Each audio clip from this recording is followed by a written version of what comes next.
करूं मैं चाहे वो करूं मेरी मर्जी। ওরে বাবারে বড্ড শীত। তোমরা হয়তো আমার এই চাদরটা দেখে দেখে বোর হয়ে গেছো, কিন্তু কিচ্ছু করার নেই, কারণ এটা ঠিক চাদর নয়, এটা কম্বল। বুঝতে পারছো? সুতরাং ফ্যান্সি চাদরগুলো আমি নিতে পারছি না এখন। বুঝতে পারছো? আমার এই কম্বল ছাড়া ঠিক পোষাচ্ছে না। মেরি মর্জি। এই আমার তালি থেকে তোমাদের কি প্রবলেম গো? তালি তো मैं दूंगी, তালি मुझे बहुत पसंद है। এই অ্যাটিটিউডই এখন সমস্ত ব্লগার, মানে এই ব্লগারটার উপর চারকে বল রা এই ব্লগারটার মনের মধ্যে ছেয়ে গেছে যে মেরি মর্জি, যা খুশি তাই করবো। দেখো ভাই, আজকে চলনদীপ যেটা বলেছে, ওর হয়ে ভিডিও করছে এমন দু চারজনকে বলেছে, মেনলি একজনকে বলেছে। একজনের একটু বেশি বাড়াবাড়ি হয়েছিল, সে ভাবছে আমি একটা ভিডিওতে আবার বলছে, আমি ক্লিপিং পেয়েছি, আমি এদের ভিডিওগুলো দেখি না, কিন্তু একটাতে আমি ক্লিপিং পেয়েছি, বলছে কি ভুল দেখলে তো শুধরে দেবই, ভুল দেখলে বকাবকি তো করবই। ভাই, এখানে কেউ কচি খোকা নয়, এখানে বিশেষ করে ব্লগাররা কিন্তু খুব ভালো করে জানে যে কন্ট্রোভার্সি ক্রিয়েটাররা তাদের নিয়ে ভিডিও করে। আমরা কন্ট্রোভার্সি ক্রিয়েটাররা সবসময় ব্লগারদের উপর কন্টেন্টের জন্য ডিপেন্ডেন্ট। এটা ঠিক ডিপেন্ডেন্ট বলা চলে না, কাজটাই এইরকম। ধরুন নেমন্তন্ন বাড়িতে মেন কোর্স দেওয়ার পর একজন পান নিয়ে এলো, লাস্টে পান দেবে। এবার কেউ যদি বলে আমরা লাঞ্চ সার্ভ করেছি, লাঞ্চ খাওয়ার পর তুই পান নিয়ে এলি, তার কাজটাই পান নিয়ে আসা, মুখশুদ্ধি নিয়ে আসা, তাই না? আমাদের কাজটা হচ্ছে তাই, ব্লগারদের কন্টেন্টের ওপর টিপ্পণী করা, এইটাই হচ্ছে কাজ, ঠিক আছে? তো ব্লগার যারা বেশিরভাগই নর্মাল ফ্যামিলি থেকে এবং বিলো নর্মাল ফ্যামিলি থেকে যারা উঠে এসছে, অনেকেই কিন্তু এই জিনিসটার দিকে নজর রাখে, সেটা হচ্ছে টাকা। তার মানে তাদের মাথায় এই জিনিসটাই থাকে যে আমাকে ইউজ করে আমার নাম, আমার ফটো, আমার টাইটেল, আমার ফ্যামিলির নাম ধাম এবং ভিডিও চালিয়ে দিয়ে তারা টাকা আর্ন করছে। কেউ খুব কম ব্লগার আছে যারা এটা মাথায় রাখে যে ও একটু হলেও আমাকে হেল্প করছে, বুঝতে পারছো? ও আমার হয়ে বলছে, এই যে মানে কোথাও না কোথাও আমার যে কুৎসা রটনা হচ্ছে, কারণ ভার্চুয়াল জগৎটা তো ব্লগারদের কর্মভূমি, আর যাই বলো ভার্চুয়াল জগৎটা ব্লগারদের কর্মভূমি। তো কোথাও না কোথাও আমায় সাপোর্ট করে কর্মভূমিতে আমায় সাপোর্ট দিচ্ছে। সাপোর্ট কিন্তু দুরকম জায়গায় দেওয়া যায়, এক হচ্ছে বাস্তব মাটিতে নেমে, এবং এক হচ্ছে তোমার কর্মভূমি। যেখানে কোনো ব্লগারের যদি এমন একটা ভাবমূর্তি হয়ে যায়, সেইটা দর্শকদের ওপর পড়ে, কিন্তু দর্শক সংখ্যা বাড়ে বা কমে ওই ভাবমূর্তির ওপর থেকে, বুঝতে পারছো কি? তো কোনো ব্লগারের যদি এইরকম ভাবমূর্তি হয়ে যায় যে চরিত্রহীন, এ ভালো মানুষ নয়, তার দর্শক সংখ্যা কমতে থাকে, সাইবার বুলিং বাড়তে থাকে। সুতরাং কন্ট্রোভার্সি ক্রিয়েটাররা কিন্তু ব্লগারদের থেকে নেয়ও এবং দেয়ও, কিন্তু এটা খুব কম ব্লগার বুঝতে পারে, খুব কম ব্লগার বুঝতে পারে।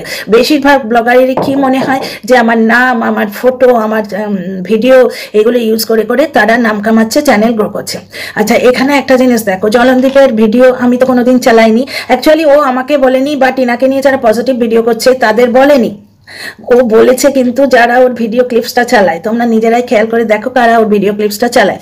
এরপর হচ্ছে যারা ভিডিও ক্লিপসটা চালিয়ে দেয়, তার মধ্যে আবার কেউ কেউ ওর দোষটা ধরিয়ে দিয়েছে। দু চারজন আছে, ওই যে মাটির ভাঁড় দেখানো, জলনদীপ যে কন্ট্রোভার্সি ছুঁড়েছে, এটা তো লাইভে চিৎকার করে স্ট্যাম্প মেরে দেওয়া হয়েছে যে জলনদীপ কন্ট্রোভার্সি ছুঁড়েছে, বুঝতে পারছো? জলনদীপ কন্ট্রোভার্সি ছড়েছে, এটা মানে স্ট্যাম্প মেরে বলে দেওয়া হয়েছে।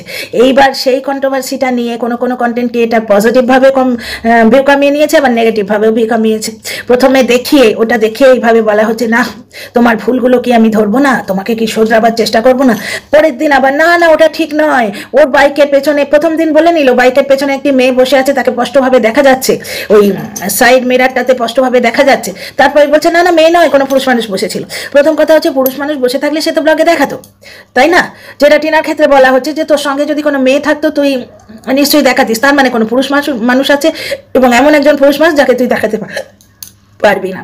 টিনার ক্ষেত্রে কথাটা সত্যি নয়, কারণ টিনা মেয়ে হলেও দেখাবে না সাইবার বুলিং এর জন্য। বাদ দাও, এখানে আমি সেই টপিক নিয়ে তো ভিডিও করতে আসিনি। এখানে জিনিসটা বলছি যে জলনদীপের এগেনস্টে যেই কথা বলেছে, সঙ্গে সঙ্গে জলনদীপ তিলমিল করে উঠেছে। 3-4 দিন দেখছে তো বাহ, এরা বেশ পেয়ে বসছে, শুধরানোর নাম করে এরা আমার নেগেটিভ কন্টেন্ট করছে। ব্যাপারটাই তাই। ওয়াইটিতে যদি কাউকে ভালোবাসা না যায়, ডেফিনেটলি ভালোবাসা বলে ওয়াইটিতে কিছু হয় না, ওয়াইটিতে পজিটিভ কন্টেন্ট হয়। এবার ভালোবাসা যদি না থাকে, তাহলে তাকে শুধরানোর অধিকারটা থাকে কোথায়? ভুল ধরিয়ে দেওয়ার ব্যাপারটা থাকে কোথায়? নেগেটিভ কন্টেন্ট হয়।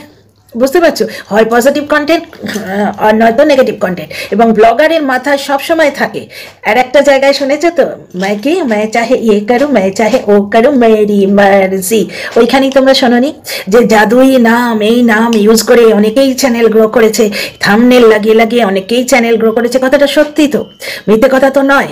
কারণ টিনার ফটো বোধহয় 1-2 দিন লাগিয়েছিলাম, 1-2 দিনই লাগিয়েছিলাম, বুঝতে পারছো। কিন্তু জলনদীপের ফটো, ভিডিও ক্লিপস নিয়ে এখনো নামছে, এখনো ভিডিও নামছে। সুতরাং তাদের মুখেও ভালো করে ঝামাটা ঘষে দিয়েছে যে নেগেটিভ কন্টেন্ট যদি আমায় নিয়ে করেছো, তাহলে আমার কিন্তু থাম্বনেল, তারপরে আমার পরিবারের ফটো, আমার ভিডিও ক্লিপস ইউজ করবে না। জলনদীপের মতো মানুষও তার টিনা নন, বুঝতে পারছো। @টিনা ব্লগ করে, তা @টিনা ব্লগ লিখে তারই এগেনস্টে কন্টেন্ট করে যাচ্ছে। প্রচুর কন্টেন্ট ক্রিয়েটার আছে, আমি দেখেছি কিন্তু। আচ্ছা, ঠিক রুমালির সঙ্গে এই কাজটা করা হয়েছিল। এবার রুমালির ক্ষেত্রেটা কি হয়েছে, রুমালি হয়তো তার ভিডিও টিডিও দেখেও নি। বড় বড় ব্লগাররা তাই হয়, বড় ব্লগারদের সময় থাকে না, কোথাও থেকে খবরটা পেলো, ভেরিফাই করলো, করে স্ট্রাইকটা দিয়ে দেয়। জাস্ট একটা কপিরাইট স্ট্রাইক দিয়েছিল, ওটা ওয়ার্নিং স্ট্রাইক, ওটা অটোমেটিক্যালি 3 মাসে উঠে যাবে, ওটা নিয়ে কোনো হ্যাপা বা ঝামেলা হয় না। ওটা জাস্ট একটা ওয়ার্নিং স্ট্রাইক যে আমারই ট্যাগ ইউজ করবে, আমার নাম ইউজ করবে, অথচ আমার নেগেটিভভাবে কন্টেন্ট করবে।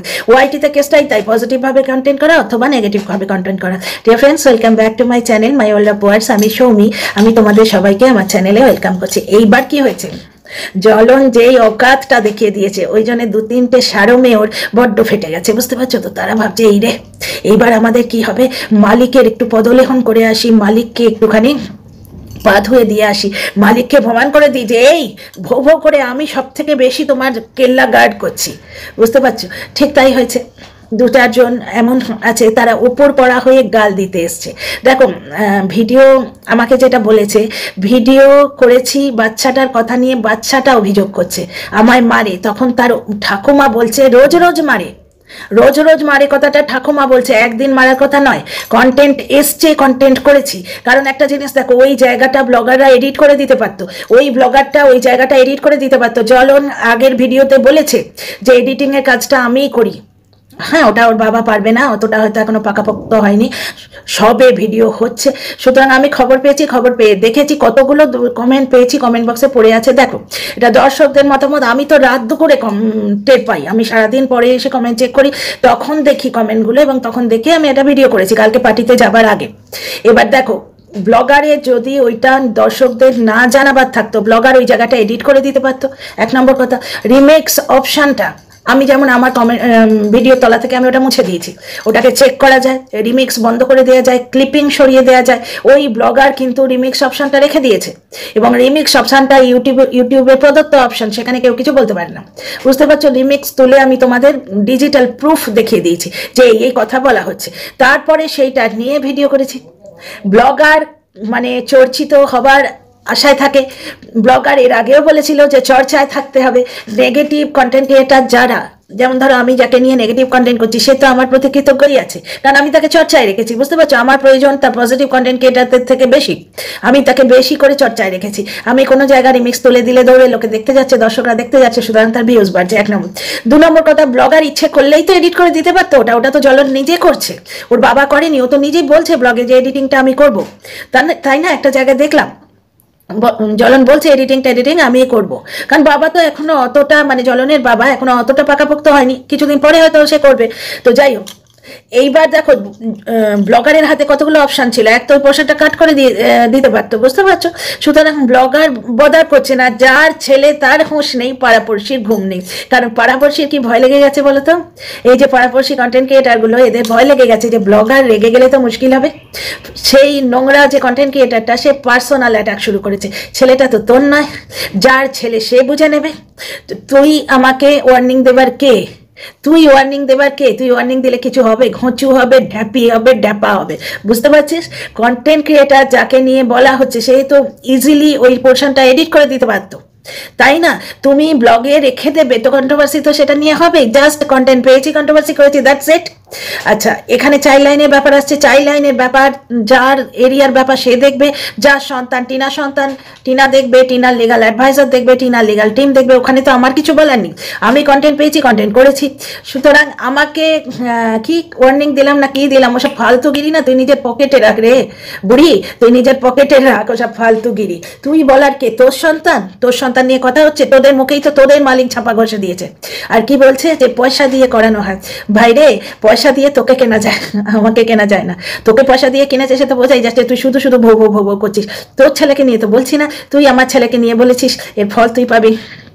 ঠিক আছে, তুই আমার ছেলেকে নিয়ে বলেছিস তোর এত বড় স্পর্ধা, তোর শিক্ষা দীক্ষার অভাব আছে, তুই আমার ছেলেকে নিয়ে বলেছিস, আমার স্বামীকে নিয়ে বলেছিস, তার ফল তুই পাবি, পেয়ে যাবি। বুঝতে পারছিস? বড্ড বেড়েছিস তো পেয়ে যাবি। ব্যাপারটা হচ্ছে তুই যে কথাগুলো বলেছিস না, ওগুলো তোর মুখেই সাজে। তোর ওই রকম পরিবার, তোর ওই রকম শিক্ষা দীক্ষা, তোর পরিবারের থেকে তুই শিক্ষা পাসনি, এবং তুই তোর সন্তানদের কি শিক্ষা দিবি ভগবান জানে। দীর্ঘজীবী হোক তারা, কারণ আমার শিক্ষায় বলে সন্তান তুল্য সবাই ভালো থাকুক, কিন্তু তোর সে শিক্ষাই নেই। তুই তো অশিক্ষিত, অল্প বয়সে পালিয়েছিলিস, অপরের একজনের মাথা মরিয়ে তাকেও দিলি, তার জীবনটা নষ্ট করে, সেও কিছু করতে পারলো না, তুইও কিছু করতে পারলি না। এই আমার পেছনে পড়েছিস, পার্সোনাল অ্যাটাক করে খাচ্ছিস। ভাই রে, তুই অত ঘেউ ঘেউ করে মরিস কেন? তোর জিনিস নিয়ে তো টানাটানি করিনি। ব্লগে যেটা দেখানো হয়েছে, কন্টেন্ট পেয়েছি, কন্টেন্ট করেছি, ঠিক আছে। যার ব্যাপার সে বুঝে নেবে। তুই বলার কে? তুই নিজের চরকায় তেল দে না, তো চরকাটাই নেই আর কি, চরকাটাই ভাঙা কিনা। তো যাই হোক, ব্যাপারটা হয়েছে কি, জ্বলন সকালবেলায় এটা ক্যাপ করে দিয়েছে বেশ ভালো করে, কারণ এইটাই নিয়ম গো বন্ধু, এইটাই হচ্ছে ব্লগার এবং কন্ট্রোভার্সি ক্রিয়েটারদের রিলেশন। কন্ট্রোভার্সি ক্রিয়েটারদের ভার্চুয়াল জগতে কাজ করতে গেলে ব্লগারের ক্লোজ হতে নেই, কখনো হতে নেই। কারণ কি, দেখলে তো তাতে কষ্টই হয়। আর জ্বলনের মতো মানুষ যে পার্সোনাল সম্পর্ককে মানে না, দিদিকে মানে না, বউকে মানে না, বুঝতে পারছো? পাতানো দিদির সঙ্গে কি প্রবলেম হয়েছে লাইভে কি বলা হচ্ছে, এটা কালকে বলবো। লাইভে তো শুনলাম কি বলা হলো, যে পাতানো দিদির সঙ্গে জ্বলনের যে সম্পর্কটা, সেইটা নিয়ে দর্শকদের খুব উৎসাহ।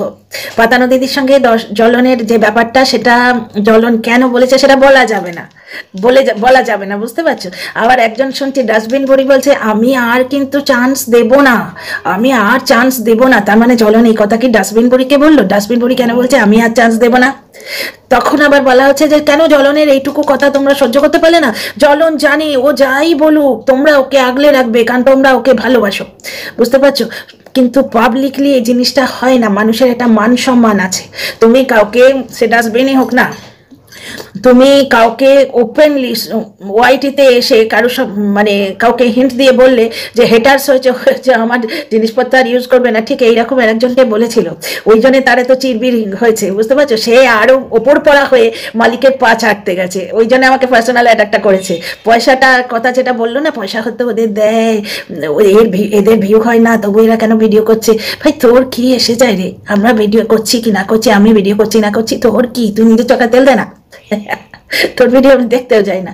তো যাই হোক, এখানে কেসটা হয়েছে কি, মালিককে সন্তুষ্ট করতে এসছে ভয়ে, যে মালিক যদি একবার এর আগে করেছিল এরকম জ্বলন, মালিক যদি কেড়ে নেয়, অধিকারটা কেড়ে নেয়, তাহলে তো ধনে প্রাণে যাবো। কারণ 1 বছর ধরে টিনাকে গালমন্দ দিয়ে, টিনার মাকে, টিনার বাপকে, টিনার বৃদ্ধা ঠাম্মিকে গালমন্দ দিয়ে করে খাচ্ছি, সেই ইজি কন্টেন্টটার মধ্যে তো কেড়ে নেবে। একবার হয়েছিল, শুনেছি এটা দর্শক বন্ধুদের কাছ থেকে, হয়তো, কারণ আমি অথেন্টিসিটি ক্লেম করতে পারি না দর্শক বন্ধুদের কমেন্ট থেকে, তো সেখানে শুনেছিলাম একটি এরকম কন্টেন্ট ক্রিয়েটার নাকি জ্বলনকে কি একটা ভুল ধরিয়ে দিতে গেছে, মানে জ্বলনকে নিয়ে নেগেটিভ কন্টেন্ট করতে গেছে।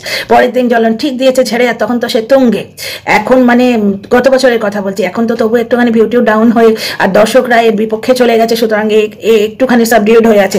গত বছর তো এই কন্টেন্ট ক্রিয়েটারগুলোকে নিয়ে একদম উদম নৃত্য করছিল, টিনাকে প্রত্যেক দিন মন কি বাত বলতে এসে নোংরা করতো আর ভিউজ কামিং নিয়ে চলে যেত। সেই সময়ে ওর যে অনৈতিক কাজগুলো কোন একটা কন্টেন্ট ক্রিয়েটার তুলে ধরতে গেছিল, আর জ্বলন দিয়েছে একবারে, ঠিক আজকে যেরকম দাবড়ানিটা দিয়েছে ডাস্টবিনকে, সেই রকম। ডাস্টবিনকে কেন দিয়েছে বলছি জানো, দাঁড়াও, তোমরাই খেয়াল করে দেখবে যে ক্লিপিংস কে কে ইউজ করেছে, তার মধ্যে জ্বলনকে নিয়ে নেগেটিভ কন্টেন্ট কে কে করেছে বোঝাবার নামে। আরে যে বাপ মায়ের শুধরানো মানে না, সব বাপ মা শুধরাচ্ছে কিনা কে জানে, বাপ মায়ের শুধরানো যে মানে না, বাপ মায়ের শাসন যে মানে না, দিদির শাসন যে মানে না, সে কন্টেন্ট ক্রিয়েটারদের শাসন মানতে যাবে? শাসনের সম্পর্ক এটা স্পষ্টই ব্লগাররা জানে, যে আমাদের নাম ইউজ করে চ্যানেল গ্রো করছে, কারণ ব্লগাররা এই কথাটাই ভাবে। খুব কম ব্লগার আছে যারা কন্ট্রোভার্সি ক্রিয়েটারদের মানে কোনোভাবেও অন্তত ভাবে কৃতজ্ঞতা বোধ করে বা অন্তত এইটুকু ফিল করে যে সে আমার জন্য বলেছে। কারণ এই ওয়াইটিতে কন্টেন্টের অভাব নেই, একটা ব্লগার তো নয়, অনেকগুলো ব্লগার। ওই টিয়া পাখিও কন্টেন্ট দিচ্ছে কত, তুমি দেখো না। তো খুব কম ব্লগার কিন্তু আছে, বেশিরভাগ ব্লগারই কি ভাবে জানো, আমার নাম, আমার ছবি, আমার থাম্বনেল, তারপরে আমার ভিডিও ক্লিপ, এগুলো ইউজ করে কন্ট্রোভার্সি ক্রিয়েটার তার চ্যানেল গ্রো করছে। সেই কন্টেন্ট, আর কন্টেন্ট তো আমরা করি, কন্টেন্ট তো আমিও করি, সমস্ত কন্ট্রোভার্সি ক্রিয়েটারই করে। তাহলে বুঝতে পারছো, তাহলে যে ভিডিও ক্লিপ ইউজ করেছে এবং যে জ্বলনকে শাসন করতে গেছে, মানে নেগেটিভ কন্টেন্ট করেছে, তাদেরই জ্বলন বলেছে। তার মধ্যে একজন শুনছি লাইভে বলছে আমি আর সুযোগ দেবো না, বাকিটা শুনিনি, আমি চলে এসেছি, আমার কাজকর্ম তো আছে। তো বাকি ওই লাইভের যে ব্যাপারটা ওটা তোমাদের কাল বলবো, এই ভিডিওতে এইটুকুই। অ্যাকচুয়ালি একটা কন্টেন্ট ক্রিয়েটার খুব ভয় পেয়ে গেছে, সে ভাবছে মালিক বুঝি আমাকে উপর রাগ করে এই দিল আমায় এক পদাঘাত, তাই সে মালিকের পাটা চাটতে গেছে, চাটতে গিয়ে বাসন আঘাটা শুরু করেছে। শিক্ষা দীক্ষা তো নেই, কোথায় কি বলার দরকার, সে ভাবছে করে দিলাম, সাবধান করলাম, তোর আঙুলটা না এরকম করে ভেঙে দিয়ে বুঝিয়ে দেবো সাবধানতা কাকে বলে, বুঝতে পারছিস? কার তোর তুই সাবধান করার কে রে? তোর সন্তান না তোর 14 পুষ্টি? তোর কত কি সে তো জগন্নাথকে বুঝিয়ে দিল। আমার পরিবারের কারোর ফটো ইউজ করবে না, আমার পরিবারের নাম ইউজ করবে না, আমার ভিডিও ক্লিপ ইউজ করবে না, বাস। কন্ট্রোভার্সি ক্রিয়েটার আর ব্লগারের সম্পর্ক এইটুকুই, তাই না? তো এই একজন দুজন কন্টেন্ট ক্রিয়েটার বড্ড ভয় পেয়ে গিয়ে তাড়াতাড়ি তারা উপরি পড়া হয়ে নেমে পড়েছে। দীর্ঘজীবী হোক টিনার সন্তান, দীর্ঘজীবী হোক সমস্ত বাচ্চারা। আজকে 1 জানুয়ারির দিন সবাইকে নিউ ইয়ার উইশ করি এবং অনুরোধ, মানে সব ভগবানের কাছে, ভগবানের পায়ে এই নিবেদন এবং অনুরোধ যে সমস্ত বাচ্চা যেন মায়ের কোলে থাকে, সমস্ত বাচ্চা দীর্ঘায়ু হোক, ভালো হোক এবং প্রত্যেকে যেন তার শৈশব পায়, কারোর শৈশব যাতে ছিনিয়ে না যায়। তো see you in the next video.